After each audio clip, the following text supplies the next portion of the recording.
ఇక్కడికి వచ్చారా? ఇక్కడ ఏం చేస్తా ఉండవు? ఓ స్థల రిజిస్ట్రేషన్ పని మీద వచ్చాను. ఎవరి డబ్బుతో కొన్నావు? ఊరి ప్రజలకు మంచి చేస్తావని నేను ఎమ్మెల్యేని చేస్తే ఏటి మనని దోపిడీ చేసి ఆస్తి సంపాదించుకుంటున్నావా? ఏంటన్నా దోపిడీ గిఫ్ట్ అని మాట్లాడతారు? ఎంత పెట్టి కొన్నావు? 70 లక్షల కన్నా. నువ్వు చెప్పేది నిజమేనా? నిజమేనా? ఆ బండి నా పంటరా. అయ్యా, మీ సమస్యలో మమ్మల్ని నిరికించొద్దు. మొత్తం వాల్యూ 7.5 కోట్లు. మాది పెద్ద కుటుంబం.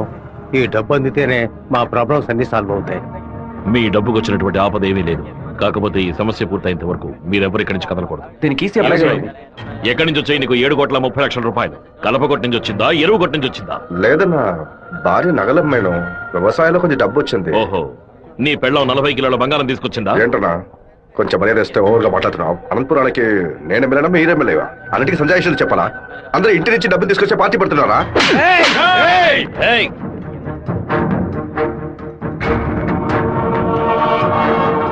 నా మాటకు విలువిచ్చి 50,000 మంది నీకు ఓట్లు వేసి నేను ఎమ్మెల్యేని చేశారా? రేపు నేను వాళ్ళకి ఏం సమాధానం చెప్పాలరా? అయ్యా, అన్ని రికార్డులోకి ఎక్కించేశారట. ఇక మన చేతుల్లో ఏమీ లేదా? నేనంతా వింటూనే ఉన్నాను. ఒక చిన్న ఐడియా చెప్పరా. ఇతను అక్రమంగా సంపాదించిన ఆస్తులన్నీ మన ఊరు ప్రజలకి, పంచాయతీకి రాసి చేయొచ్చు. వెంటనే అలా చేయడం కుదురుతుందా? చేయొచ్చు అన్న. దానికి స్టాంప్ డ్యూటీ తక్కువే. 10 నిమిషాల్లో డాక్యుమెంట్ రెడీ చేస్తాను. సరే చెయ్యి అన్నా. 100 రూపాయల స్టాంప్ పేపర్ తీసుకొని నేను చెప్పేది కొట్టండి.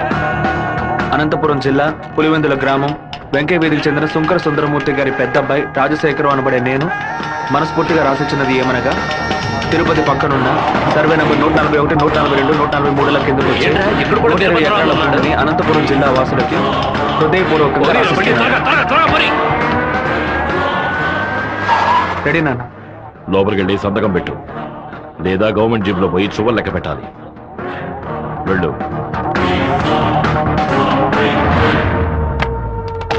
రాజశేఖరం, ఎప్పుడైతే నువ్వు ప్రజల డబ్బుని దోచుకున్నావో అప్పుడే ఎమ్మెల్యేగా ఉండే అర్హతని కోల్పోయావు.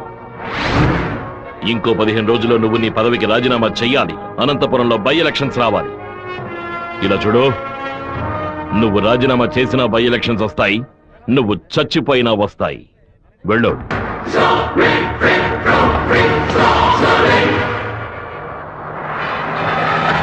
ఏంటన్నా ఇది? 4 రోజుల నుంచి ఇక్కడే ఉన్నాం. ఊరు నుంచి అక్కేమో ఫోన్ చేస్తా ఉంది. ఏ ముహూర్తం నిలబట్టావురా? వాడు నన్ను కొట్టిన విషయం జిల్లా అంతా తెలిసి ఉంటుంది. మానం పోయింది, మర్యాద పోయింది, దాచుకున్న డబ్బు అంతా పోయింది. ఆ పిల్ల నా కొడుకు ఐడియా వల్ల వీరభద్ర కాడు నా ఆస్తి మొత్తం రాసి తీసుకున్నాడు. నా కొడుకుని లేపేయకుండా ఊళ్ళకి వచ్చిన భార్య కూడా నాకు మర్యాద ఇవ్వదు. ఆ ఓబులేషన్ రమ్మని చెప్పు. హైదరాబాద్ లో మన పార్టీ మీటింగ్ వెళ్తున్నాను. రేపటికల్లా వీరభద్ర కొడుకు చావాలి. అన్నా, మళ్ళీ తప్పు చేద్దాం. నేను నిన్ను చేయమంటల్లా, బెజవాడి నుంచి మనుషులు రప్పిస్తాను. నువ్వు నీ వాళ్ళు మూల నుంచి చూడండి, మధ్యలో దూరి కెలక్కండి. సరే అన్న. మనల్ని వీడి వీరభద్రాన్న కత్తికి బలి చేసేలా ఉన్నాడు. రేపు ఉదయం లేవగానే ఈ ఊరు నుంచి ఎస్కేప్ అయిపోవాలి.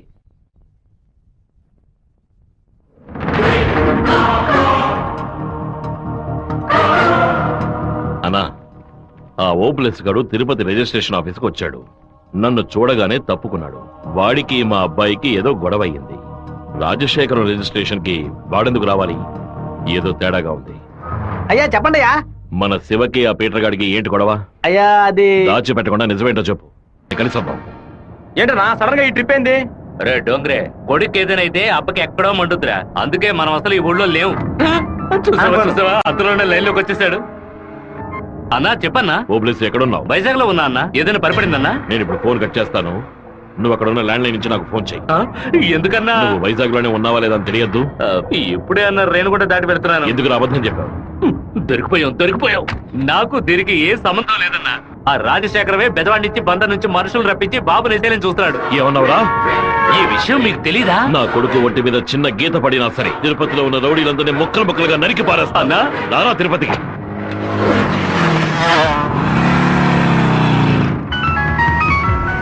బాబు ఎక్కడున్నావు?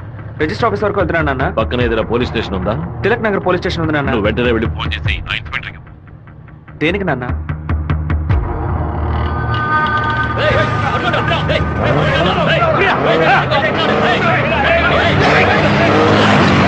మాధవరావు ఎక్కడున్నావు? విషయం ఏంది బావా?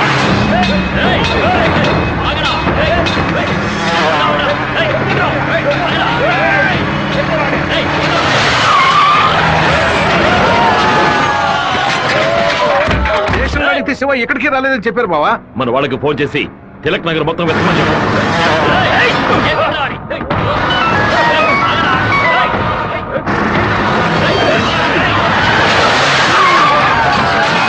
చెప్పండి అన్న. తిరుపతిలో మీ వాళ్ళకి ఫోన్ చేసి అన్ని చోట్ల వెతకమని చెప్పు. పీటర్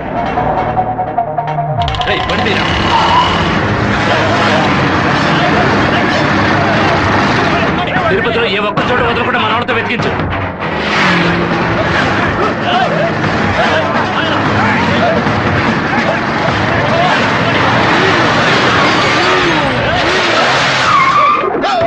వాడికి ఏదైనా అయితే మనల్ని వేసేస్తారు. నేను ఆ కొండపైకి వెళ్ళి చూస్తాను. మీకు ఏదైనా తెలిస్తే నాకు ఫోన్ చేయండి. అలాగేనా?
సరేనండి, చెప్పేస్తా.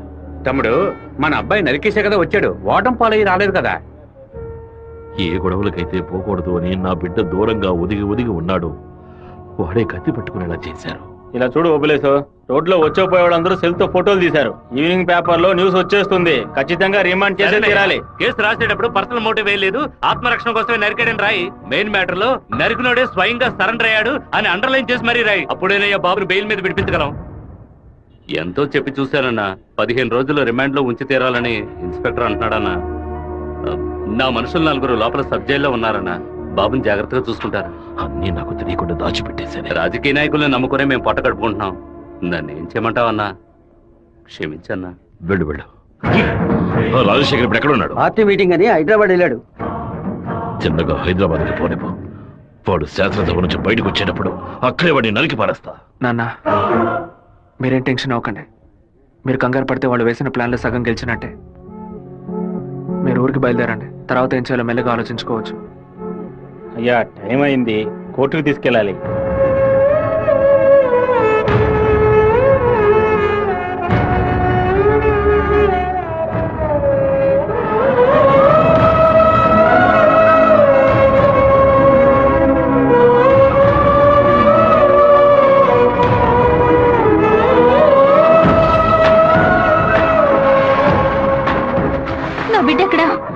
నా బిడ్డ రాలేదా? వాడిని జైల్లో పడేస్తారా? ఇందుకెలా వాడిని ఊరికి పంపించింది? భగవంతుడా, నా కడుపు మండిపోతుంది. నా ఒక్కరోజు కూడా వాడిని చూడకుండా ఉండలేదే. ఎప్పుడైతే నా కొడుకుని లేపేయడానికి వాడు ప్లాన్ వేశాడో ఇంకా వాడు బతకడానికి వీల్లేదు. హైదరాబాద్ వెళ్ళి ఆడి పొట్ట కోసేసి ఆ పేగులు మెడ వేసుకొచ్చానా? వాడు ఊరితో గొడవ పడలేదు, నాతో గొడవ పడ్డాడు. వాడిని నేనే నరికి చంపాలి. ఏ రోజైతే వాడు ఈ ఊళ్ళో అడుగు పెడతాడో ఆ మరుక్షణమే వాడి తల తెగి. అన్న ఈరభద్రం కొడుకులు లేపేయడానికి మనమే మనుషులు పంపామని అతనికి తెలిసిపోయింది. ఇప్పుడు ఊరికి వెళ్తే మనది ఊరికి వదలడు. అవునన్నా. ఇక్కడ మంత్రి వరదరాజుల ప్రాబ్లం పెద్దదిగా ఉంది. సరే, ముందు నువ్వు హోటల్ రూమ్ ని ఖాళీ చేసి అలాగే ఎమ్మెల్యే హాస్టల్ అలాగే. నువ్వు కూడా పో. అలాగేనా?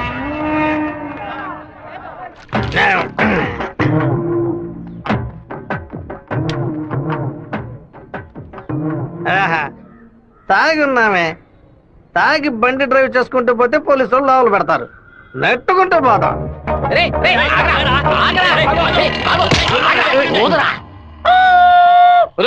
సరిగ్గా ఊదరా. ఇదిగో ఊదుతున్నానయ్యా.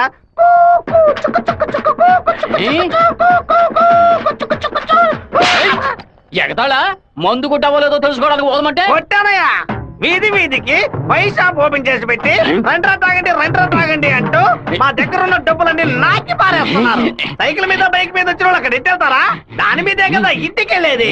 ఒక పని చేయండి అయ్యా, తాగుబోతులకు మాత్రం రాత్రి 7 గంటల తర్వాత ఒక బస్సు ఏర్పాటు చేయండి. మేము ఫుల్ గా తాగి ఇంటికి వెళ్ళి హ్యాపీగా తొంగుంటాం. ఓవర్గా మాట్లాడగరా. అలాగే మాట్లాడతానండి. తాగేసి బండి డ్రైవ్ చేసుకుంటూ వెళ్ళకూడదనే చట్టం ఉంది. వెళ్ళకూడదనే చట్టం ఉందా? బండి నెట్టుకుంటూ వెళ్ళడం తప్పు కదా, కానీ ఎవడ బండు నెట్టుకుంటూ వెళ్ళడం తప్పురా. నెట్టుకొచ్చింది మా హెడ్ గారి బండి అయ్యా.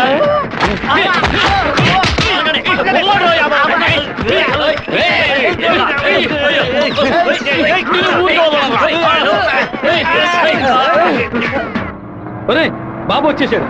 అమ్మగారు చెప్పండి.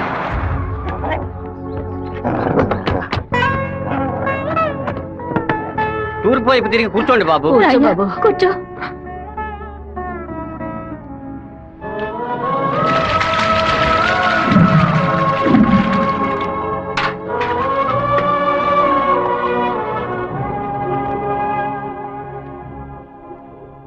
అమ్మా ఎందుకు ఇలా డల్ గా ఉన్నారు? నేను రావడం మీకు ఇష్టం లేదా ఏంటి? నువ్వు వచ్చిన సంతోషంలోనే అమ్మకి నోట మాట రావడం లేదన్నయ్య. నీకు నా మీద అంత ప్రేమ అమ్మా? ఏంట్రా గబుక్కుని అలా అడిగేశావు? మరేంటమ్మా ఇన్ని నీళ్లు నా తల మీద పోసావే, చూసుకోవడానికి తుండుకుంటైనా ఇచ్చావా? దీనికి ఏం తక్కువ లేదు. ఉండు, తలదుడుస్తాను. లక్ష్మి లోపలికి వెళ్ళి అటెండెన్స్ చేసి గిఫ్ట్ ఇచ్చేసి వెంటనే వచ్చేయాలి. మరైతే నువ్వు రావా? నీ ఫ్రెండ్ పెళ్లికి నన్ను చేంజ్ చేయమంటావు? నేను ఒంటరిగా వెళ్ళానని నాన్నకి తెలిసిందో నేను చెదకబాతారు. రా అన్నయ్య. అమ్మ వాళ్ళు రాలేదా? నువ్వు ఎప్పుడు ఊరెళ్తున్నావే? ఇంకా 2 రోజుల్లో సెమిస్టర్ ఎగ్జామ్స్ మొదలవుతాయి. రేపు ఉదయమే నేను తిరుపతికి బయలుదేరుతాను. రండి బాబు. రండి బాబు, కూర్చోండి కూర్చోండి. రామ్మా, కూర్చోండి. అన్నయ్య, ఆ ఎల్లో ఓణి అమ్మాయి ఎలా ఉంది? చండాలంగా ఉంది. మ్యాటర్ ఏంటి? ఆ బ్లూ ఓణి? నీకేమైనా పిచ్చి పట్టిందా? అది కాదు, ఇక్కడున్న అమ్మాయిలందరూ మన క్యాస్ట్ వాళ్లే తెలుసా? వీళ్లలో ఒక్కనే నువ్వు సెలెక్ట్ చేసుకున్నావు అనుకో, నేను అది వెళ్ళి అమ్మ చెవిలో ఊదుతాను, అమ్మ నాన్న చెవిలో ఊదుతుంది, ఆ తర్వాత నీ పెళ్లిలో నాతో స్వర ఊదుతారు. ఎందుకంత కక్ష? 25 ఏళ్ల వయసులో పెళ్లి చేసుకుంటే అది సూసైడ్, 28లో చేసుకుంటే అది అటెంప్ట్ మర్డర్, 30లో చేసుకుంటే అది మర్డర్, 24 ఏట చేసుకుంటే బావిలో దూకినట్టు, 23 విషం తాగినట్టు, 22 ఊరేసుకున్నట్టు. మరి ప్రేమించి పెళ్లి చేసుకుంటే స్వర్గం, హౌస్ అరెస్ట్, జీవిత ఖైదు. అనయ్య, టీవీలో అమ్మాయిని చూడు, చాలా అందంగా ఉంది. నోర్మై. అయ్యో ఒకసారి చూడు. ఏంటా జరుగు? తను నచ్చిందా? చాలా అందంగా లక్షణంగా ఉంది కదూ? తను ఎవరో ఏమిటో నేను కనుక్కొని నీ చేత ఆత్మహత్య చేయించరా? వచ్చే ఏప్రిల్ 1 వరకు ఓపికగా ఉండు, మరుసటి రోజు చెప్తాను.